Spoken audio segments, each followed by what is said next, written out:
Take two, Nicole. Hi, how are you? I'm good. How are you?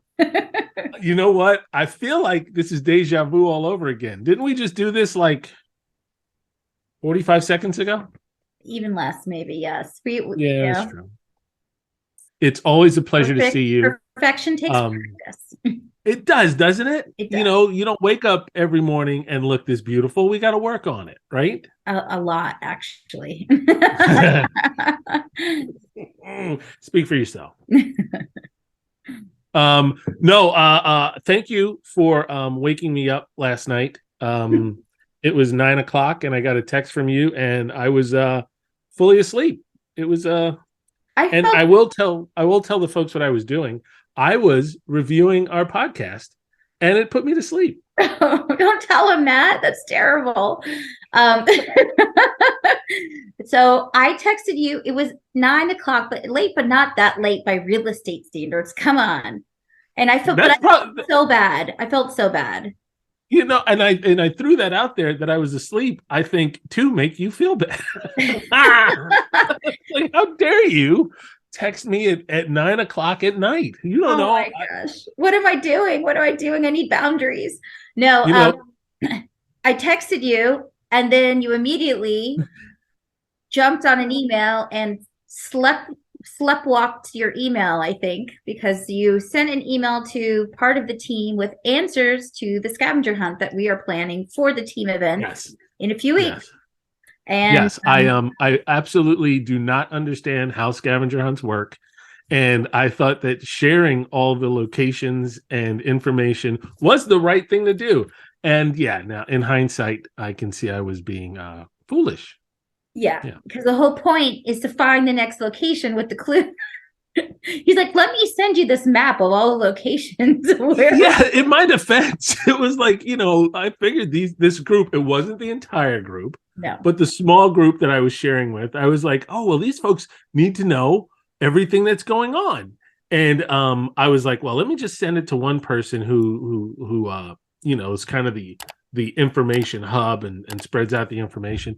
And then I thought, no, I'll go one step further and I'll just reply all to everybody. And I thought I was doing such a great job until you called me out. And I was like, abort, nobody clicked the link. And then today they were like, there was a link. Yeah. I'm like, never mind. Don't just ignore everything the way you were going to ignore it anyway. And then look, we could have not said anything and no one would have looked at it. So that's fine. But thank you for the fact that I was asleep at 9 o'clock is egregious. So thank you for your text. And you can do it anytime just to make sure I'm up. Especially tonight at 9 o'clock. You up? All right. Anyway. But no, it's been busy. That's why I was asleep at 9 o'clock. That's right. Spring has sprung. Let's get into it. Spring has sprung. It's here and it's ready and we're in it. And you know what? We're about to get into this podcast, aren't we? Absolutely. Let's do it. Welcome, everybody, to the Real Agents Podcast, a weekly podcast where our mission, should we choose to accept it, is to talk about life and real estate and everything in between. So, if you like your information and insights shaken and not stirred, well, then this is the podcast for you. That's Nicole Dash. And you are Eric Carrington. And we are the Real Agents. The Real Agents. Damn it, we nailed it that time. You stepped on my line, Eric. What is going on? What is this, episode 400? Episode 16, and we finally nailed one. Oh my gosh, you're hilarious. Love it. All right. Well, anyway, welcome back to episode 16, folks. Thank you so much for joining us and going on this journey with us. And if you're liking it, please like and subscribe. Give us 5 stars. Even if you hate it, we want 5 stars. And you know what you could do? Give us 5 stars and then tell us in the comments how much you hate it. Don't do that. No. Just give us 5 stars and then click that bell so you're constantly updated on when we're doing stuff. That would be a wonderful thing for you. Thank you for joining us. And let's just get right into it. All right. Ready, Nicole? Let's do it. You want to talk about it first? All right. You brought up something really interesting. All right, let's do it. Okay, so I don't know about you, but HGtv, awesome channel. awesome shows, lots of, real estate related, like flipping, property management, building your dream home in like 24 hours, like all of these amazing shows. I'm making up titles, but we all know what they are. Decorating shows. And believe it or not, these have had an impact on real estate, on our world, right? And you see it from the buyers and the seller's perspective. So I'm just going to talk a little bit about how it impacts my side as a listing agent. And then you can share a little bit about how it impacts your side as buyer's agent. Oh, I got opinions. Absolutely. For I sure. mean, it's crazy. So first of all, as a listing agent, one of my favorite lines when I'm meeting with new clients, especially clients that have been in their home 30, 40 years and really haven't done anything in the home. And their philosophy is the bones are good, right? That's their philosophy. Well, this house has good bones. Yes. Yeah. Like I replaced my windows, I replaced my roof, I replaced my HVAC, but there's wallpaper, like literally peeling off the walls. They have, a plaid sofa and a floral valances, right? And just like, carpet all over the place. It's been the same carpet for 30 years. So like you go into these homes, very nice people, well-maintained homes with all the bones. They are correct. My job as a listing agent is to explain, well, if you want top dollar for your home, we're going to have to appeal to those HGtv shoppers. That's literally what we call them. I'm like, unfortunately, this generation of buyers, you can take this as an exact quote. This generation of buyers, they watch HGtv. And so when they walk into a home, they expect it to look a certain way. And they really can't see past any of this and appreciate the bones. So, I mean, that's just like, I can go on and on, but this is what we deal with on the listing side. From the buyer side, you're exactly right. A lot of the buyers will mimic the things that the people say on television. Oh my goodness, I just love the way the light flows in on this countertop. And it's like, come on, are you really? Oh, I love the way the light picks up the speckles in the granite. Is that really? Did you come up with that, or did you see it on Property Brothers or something where they talked about? I don't want to say it's made our job harder. It has not made our job harder. But what it does do for the buyer's side is it has made buyers feel like the whole process takes an hour. You know what I mean? That's right. Like it makes people think that, from start to finish, you get it all done in an hour. And then when you tell them, especially for first-time home buyers, that no, this process, from looking at homes through closing could take months. I mean, it's a process of looking at each home. And I really do think that buyers are blown away when homes just don't look right. You know what I mean? Like they can't see past some of the issues on those, I don't want to call them like dirty homes, but the homes that need a little more love. Yeah, a little more attention. Yeah, absolutely. Yeah, because they've been engineered to think from these TV shows that everything's got to be clean, it's got to be new, and you got to have that new kitchen, you got to have that new bathroom, because that's what people want. And in our market, you don't see that with every home. Yeah, now in our market specifically, the homes are older. There aren't that many. You have to go a little further out to get the newer homes. Like in our farm, in our core area, the homes are built anywhere from the 50s to the 80s, right? Like that's the time frame when these homes are built. So sometimes you'll go into a home that's been gutted and they have the center island and walls are taken down. It's just like gorgeous. Those go in a hot second, right? Oh yeah. Then you got the homes you walk in and it's like they've tried and it looks nice in some areas, but you still have the pink tiles in the bathroom with the pink matching toilet and the pink tub, right? That 1950s style, mid-century modern. The elementary school sink in the bathroom. Exactly. Pink, blue, yellow, or gray, right? Those are the colors. Mosaic tile. Yeah, exactly. So it's hard, when that's the reality of the market and then what the buyers want. So it takes a lot to transform it sometimes. Sometimes we have like really cool ways to make it look updated without actually gutting it and updating it, just to get the buyers to have an open mind to it. From an agent standpoint, is it easier to convince your seller by showing them the numbers, the ROI on the numbers, or is it more of a philosophical thing? I mean, and by that I mean, like, do you have to finesse them and say, well, you want your house to look better because of it's going to affect folks? Use the HGtv method to entice them to do it, or is it just, if you spend $7,000 to paint your house, your ROI is going to be $21K? Yeah. What's the easier pitch? So it depends on the personality types of the people you're meeting with, right? Mm-hmm. A lot of times when I'm sitting down with a couple, I have to know what is their personality. Are they more analytical? Are they more drivers? Are they more led by their feelings? And so that kind of dictates how I approach it. But the thing that always works the best really is that ROI conversation. Like, yeah, hey, and I just had this conversation with a couple yesterday. It was like, okay, here we go. As is, we do nothing. We clean it up. That's it. We just hire cleaners, put it on signposts. This is what you're going to get, right? You're going to get, it was a nice neighborhood, nice house, $850. Okay. But if you spend $30,000 and let's say you paint the whole house, again, this is a big house, paint the whole house, replace carpet upstairs, do a couple of light fixture changes, you're going to be able to sell it for $1 million. If you do the big upgrade where you knock out the primary bathroom and make it like a stunning bathroom, and we spend 70, 80,000, we can sell this for 1.3 million. And those are real. That was real. Yeah. Those numbers are mind boggling when you think about it. They're mind boggling, but it's true.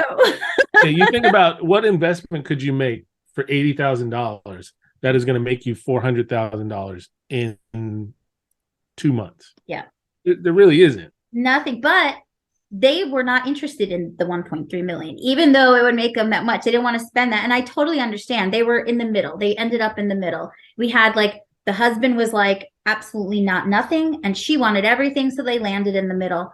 And that's the process. But there is the whole explanation of ROI, what our resources can do for them to help them sell it for more and attract more buyers.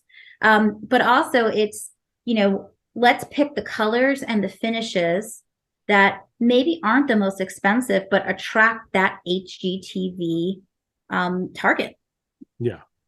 Now, have you run into a situation where you do all this and then you run into the love it or list it type situation?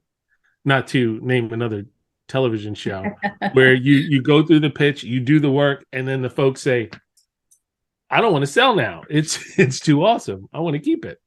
Honestly, only once or twice that has happened, and they both had extenuating circumstances. It wasn't so much they loved it, and they made it more livable for them. But the real reason they didn't sell ultimately was not necessarily just how nice it looked, but more that they had other issues going on. So no, it's not some. Usually, if they're investing that money and that time, especially if they're living through all of that, and they're allowing me to pick it, and it's not their taste, they're selling.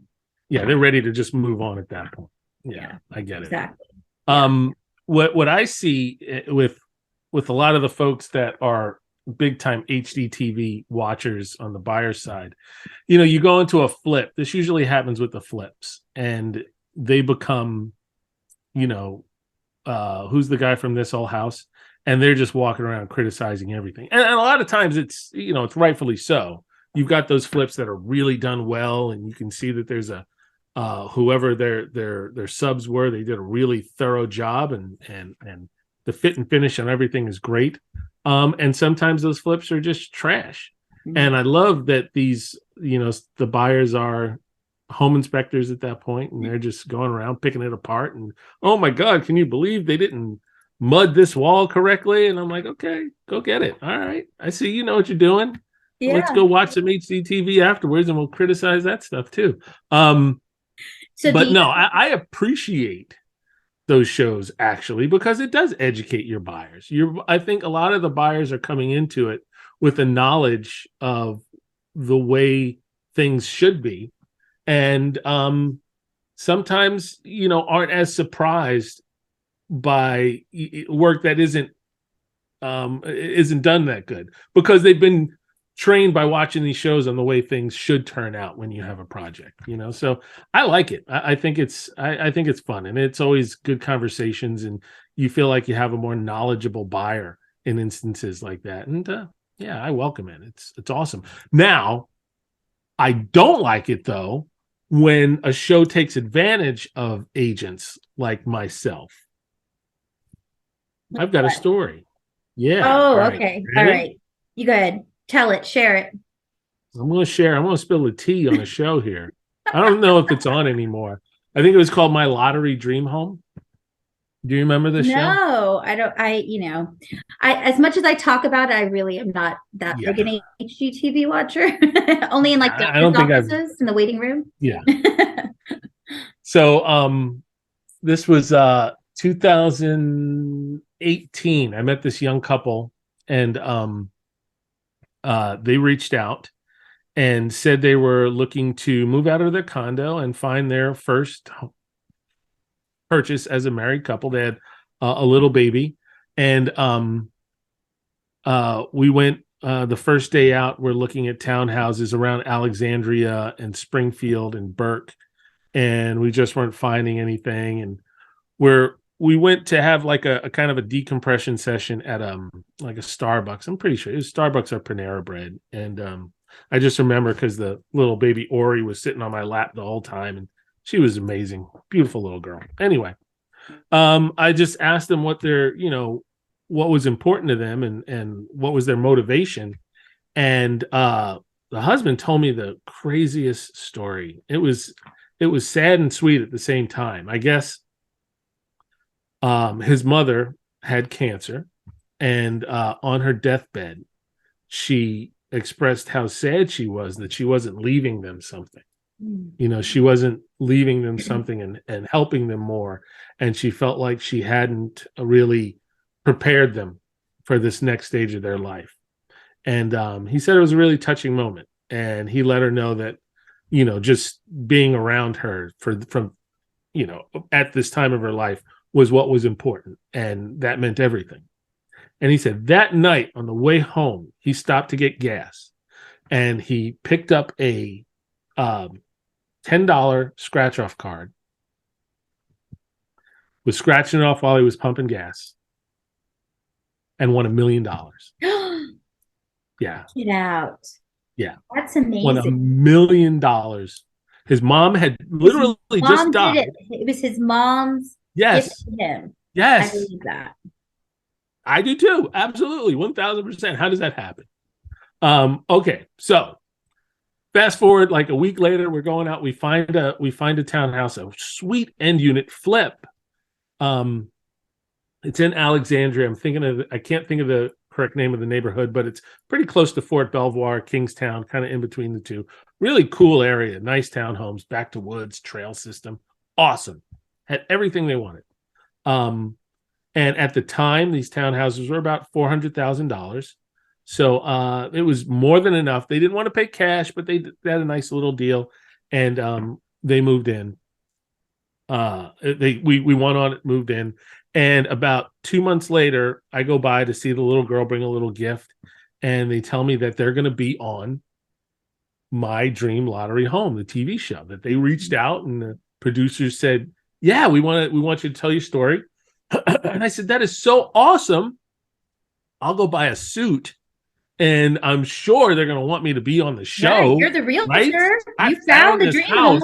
Yeah, absolutely. You want to use the agent who showed you like 30 homes over 2 months. Yeah, no. Don't tell me. No. What? No. What? Okay. He said, that's crazy. What did they say? I was so bitter. And so the way it goes down is they say that, no, we're not going to use you. There's the host of the show. And what they did was they moved the people out of their house that they had been living in for 2 months, right? Put them up in a hotel, moved all their furniture out of the house, right? Then, as part of the show, they go look at 3 townhomes. One of the 3 is the house that they bought 2 months ago. Yes. And the guy's like, so at the end of the show, or, just before the end of the show, he's like, so you saw your 3 choices. Which one are you going to go with? I fully expected him to say, we're going to go with the one that Eric showed us 2 months ago.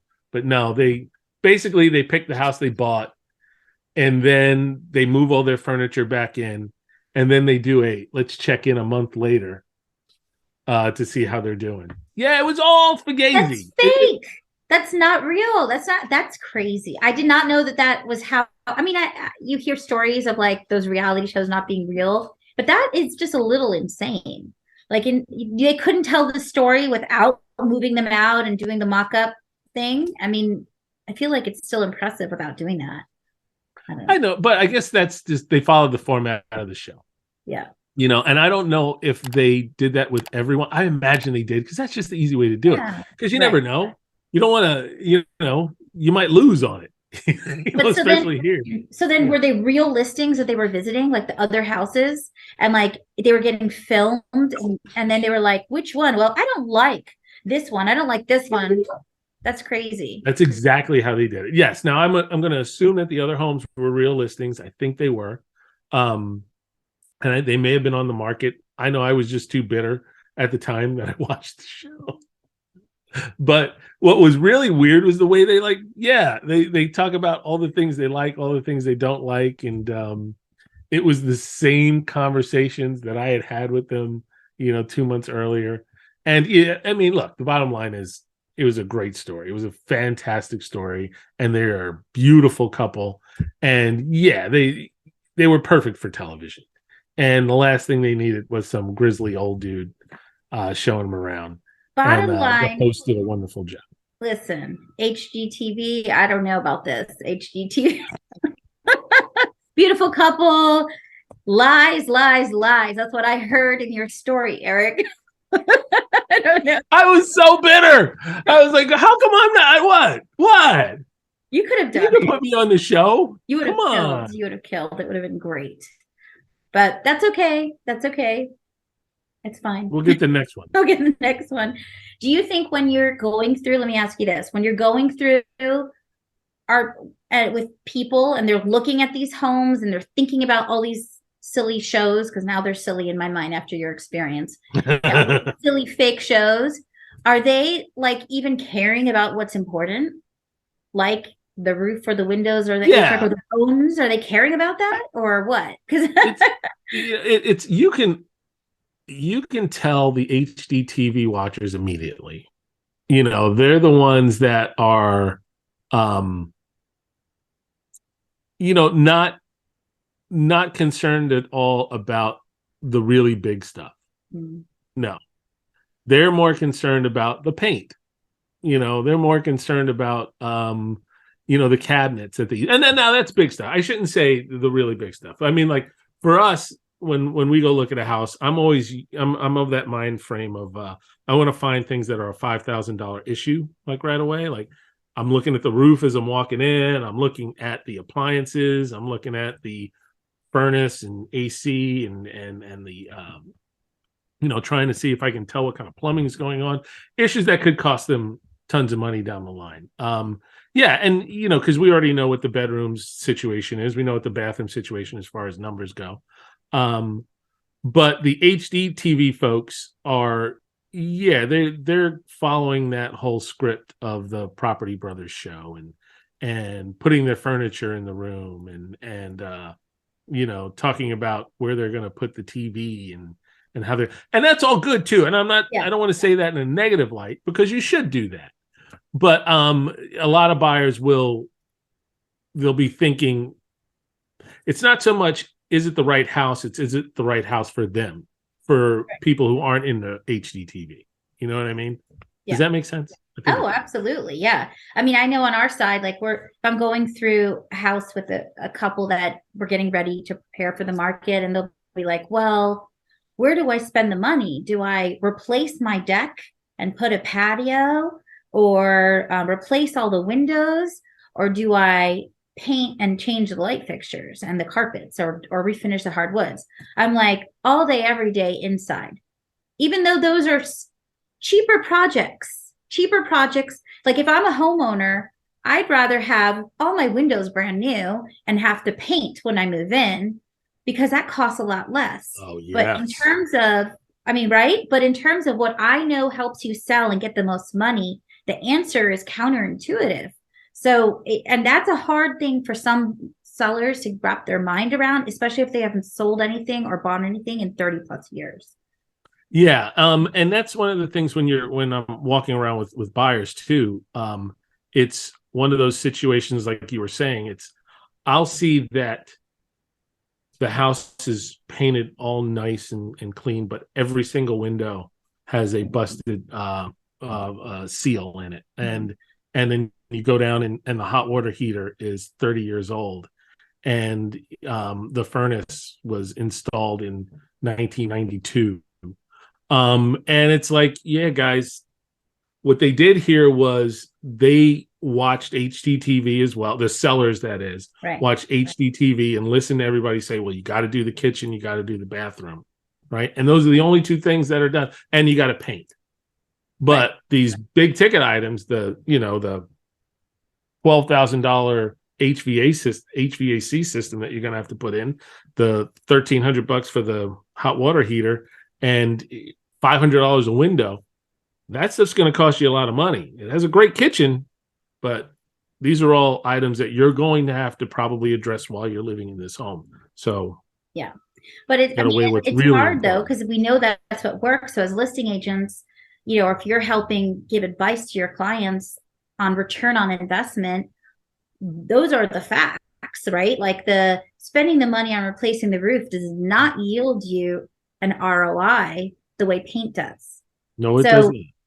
And so, like I say to people, like, hey, that's a maintenance cost. That's something you need to do if you're living in the home and it needs to be done over time. If you replace your roof and then go to market the next week, you cannot recoup those costs. No. It isn't like all of a sudden you can list your home for 10, 15,000 more to offset the cost of the roof. But if you spend, 5 to 10 on painting, you can absolutely recoup those costs by, putting the price higher. So it's kind of crazy that way. So when should a homeowner do things like replace the roof or the HVAC system? Is it in their best interest to just? So this is the question that I have for my buyers or from my buyers. When we know we're getting a house and there's maybe 5 years of effective life left in the roof, or your hot water heater is 20 years old, and your HVAC system, the outside unit's 25, and maybe the inside unit is 25 as well, and you're at the average lifespan of all these products. Do you do it at your time, or do you do it at its time? You know what I mean? Right. Do you replace the hot water heater when it breaks, or do you put a new roof on your second year of ownership and never have to worry about it? I mean, I'm faced with that question right now as a homeowner. I got a quote for an HVAC system, and I'm thinking, do I want to bite this bullet now, or do I kick that can down the road? I mean, I don't know. Yeah. I think the answer really depends on the person, right? The personality of the people. Like, are you naturally procrastinators? Are you the type of people that are on top of everything? I'm like, procrastinator. I think that really is the answer. It's like, well, in a perfect world, you should be proactive and you should do it on the timeline before it breaks, right? And you should do it so that you can enjoy it and have a well-maintained home at all times. And those everyday costs are spread out over the lifespan of your time there, and you're not packing it all into when you want to sell. Exactly. And yeah, I mean, you don't get hit as hard at that time when you are ready to move on to the next home, and then you're thinking, well, I better do all these things or I'm not going to be able to sell my house at such a good rate. Because the truth of the matter is, if a house, you're not going to recoup the cost on a new roof. No. If you do it right before you sell. Right. And I don't know. I mean, the furnace, though, I'm on the fence with. I mean, because that is something to talk about. Well, the exception to that is if it's leaking, right? I mean, if you have a roof that's failing and it's a material defect, then you have to. That to do it. Would impact your price. So there's the opposite, but then there's bringing it to baseline or bringing it to above market, like increasing your market value. So it's like some repairs are baseline. Sometimes it's to help improve the cost of your value in your home. And it just depends on, is the roof have a few years left? You could probably get away with not doing it. Has it been 30 years since it's been replaced? No, then maybe that's a different story. That's a different conversation. Yeah, I think it's one of those things with buyers, when we stand outside and we look at a roof that is a disaster area, that really is, I mean, I know that the cost to replace a roof is a lot less than what people typically think it is, but still, when you're looking at that roof and it looks like trash, and you know that that's something you're going to have to do right away, I think it will scare a buyer off. I mean, it's no ifs, ands, or buts. So yeah, I don't know. That's one of those things where, maybe that's why I'm not a listing agent, because I would probably talk them into just do it. Just do it, because chances are the seller's going to ask you to do it. Spend $30,000 on the bones, but just do it. Another $30,000 on the cosmetics, so spend 60, but only be able to charge 30 more. No. Well, no, and our market, I get why you don't have to do it, because in our market, I think right now, like last week, I bet you, of all the houses that ratified last weekend, I bet you 80% of them were practically as is, with no home inspection. Really? Right? Yeah, that makes sense with how it's going right now and today, right? And I'd say that, when we meet with clients that are 2 to 3 to 5 years away from selling, we do give them that advice. We say, hey, you're going to enjoy some of the updates now, spread it out. Don't just wait till the week before. Like that's, if you feel like you need to update something and it's been a while, update it. Now's the time. You get those 2 to 5 years of enjoyment out of it, right? Efficiency, replace your windows, get the efficiency of those windows for the next few years. And then you'll be thanking yourself when it comes time to sell, because you don't have to worry about that anymore. That's not a conversation that's going to come up in a home inspection if you have to do one. But it's a totally different conversation with someone we meet that's like 30 to 60 to 90 days away from selling. At that point, that ship sailed, right? It's like, okay, what can we do to make it look cosmetically its best? And that's it. And that makes perfect sense. What we're talking about, though, I want to transition, because I had a situation that I think is along the same lines as this. I've been working with these folks to purchase their dream home, and I'm sure I've mentioned it in another podcast. As a matter of fact, I know I did.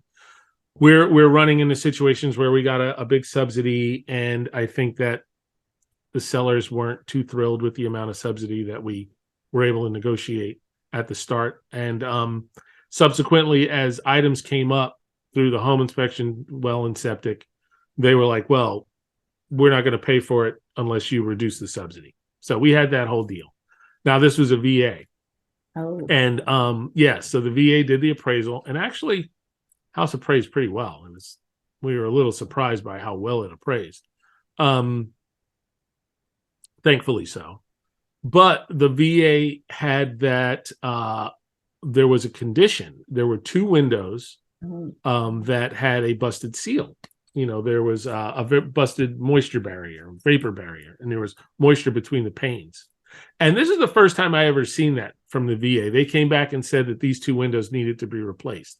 Now, the odd thing about this was, even in the home inspection, we noticed there were a lot more than 2 windows.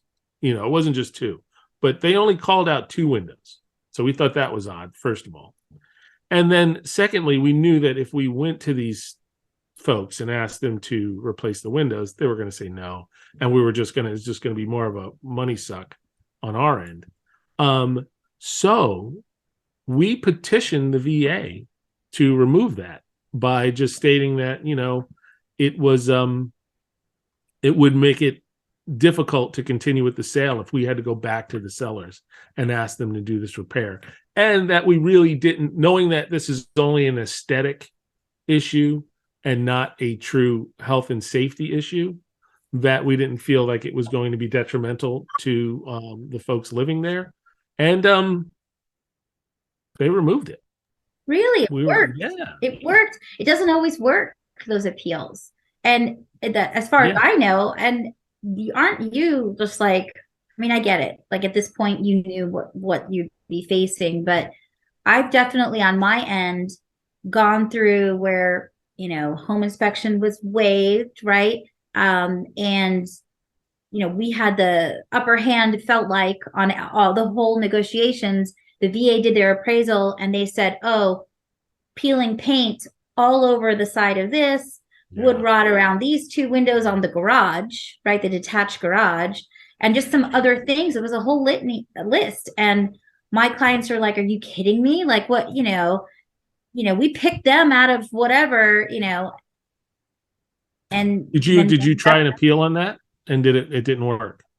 Yeah, it didn't work. Like both sides agreed that we would appeal, but it didn't work. So then we ended up doing it. We ended up repairing it. And I don't know, maybe I should have like pushed harder and be like, if you want the house, you pay for it on the buying side. There is a procedure to do it. And oddly enough, I've had it happen twice in the last month. So even like last weekend, VA appraisal came out, and the appraisal came out in our favor again, but there was a condition with some doors, and it wasn't a real health and safety. It's always, I don't know if it's always deemed health and safety, because there have been instances, like you said, with paint in a windowsill on an older home where it could have been lead-based paint. So the idea was it had to be sanded and fixed or replaced. And we ended up working with the seller to replace the windows in that instance. But in this last one, it was some sliding glass doors had been replaced, and there was no deck on the other side. So the VA wanted the doors to be just the sealed, railing, right? Either sealed or some kind of barrier there. Yeah. And our appeal was that we're going to put a deck on immediately. Right after purchasing the home, we're going to put a deck on. And to the seller's credit too, the seller thought that this might be an issue, so he had investigated what would need to be done, and we would had to have gotten approval from the HOA. And then that would mean architectural the review designs submitted, and that would delay settlement if we had to do all that. So that was part of the appeal process, and this one was removed as well. That's great. That's good. I mean, sometimes you hear that. I know banisters are always a big one that comes up for safety, and there's been instances where the house actually looked better without the banister, right? It looked much better, and because you can move furniture up without the banister. And so we just put a temporary one. All parties agreed. Temporary, slapped a temporary thing up there. VA appraiser came up, checked the box, and then it was removed afterward. And that was one solution that we came up with for that. I don't want to give away too many secrets, but I had the same situation on an exterior, like stairs built into the side of I don't know what you call it. It was in the backyard. There was a grade going up, so they built in like paver stairs, and the VA said you needed a rail on that. The appeal was everyone in the family can walk with no issue. There weren't any very small children, and everyone could navigate the stairs, and they removed it. But you got to teach a class on this. And in these, they've just been lucky. They have been lucky, because I know we've tried it. I've tried it before and it has not worked. And I think the key is that the buyer's agent has to be super proactive in that as well. It can't just be one side or the other, right? I mean, and you did your appeal without even talking to the listing side, correct? No, on both of them. I mean, you just did it yourself. We actually, on these two this month, we didn't notify the listing side until we had already at least made our initial appeal. Wow. Because like I had the conversation with the listing agent this morning. It was like, hey, this came up. Wanted you to know the appraisal was fine. We're going to remove the appraisal. Well, we plan to remove the appraisal contingency once we finish it, once we get a result of this appeal. So it all worked out. Well, good. right? Yeah, I think it's great. I know. So let's end on a positive note. Yay! Yay, that deal. I can't believe that deal is going to close, right? The deal is going to close. God. That's been one of those deals. We've talked about this contract you've had like 3 episodes, just so you know. At least 3 episodes. And more good news too. We ended up purging off like $5,000, right? A little more than that in credit. The lender gave them a big credit, a $6,000 credit. Yeah. Right. Yeah. That's amazing. Right. So now you made it up. You made up what you had to get back. Made up the whole thing. Perfect. So happy ending for your clients, which is what we want. We want our clients to always be happy, to walk away singing our praises and knowing that we did the best we could for them, as I know you always do, Eric. You know what? Even though the lender gave them a $6,000 credit, I will take full credit for that. Hey, I don't know how, but I'm going to figure out. I'm going to figure out how to say, I made that happen. Yes. And write my review, please. Nah, I know. Put that in the review. I know you will not ask them to do it. No, I won't. But you should. You go above. I haven't even talked to them yet. I just got that information from the lender right before we went on the podcast. So I'm anxious to call them and talk to them about that. See how that went. All right, but we've been talking now for a very long time, and from our feedback today, we were told that we might talk a little bit too much. So I think it's time to wrap it up. What do you think? All right, if you say so. We'll do it. We're so amenable. So please, folks, come back next week for more Real Agents of Fun, Real Agents of Change, and the Real Agents of Real Estate. You and me. Bye. Bye. See you later.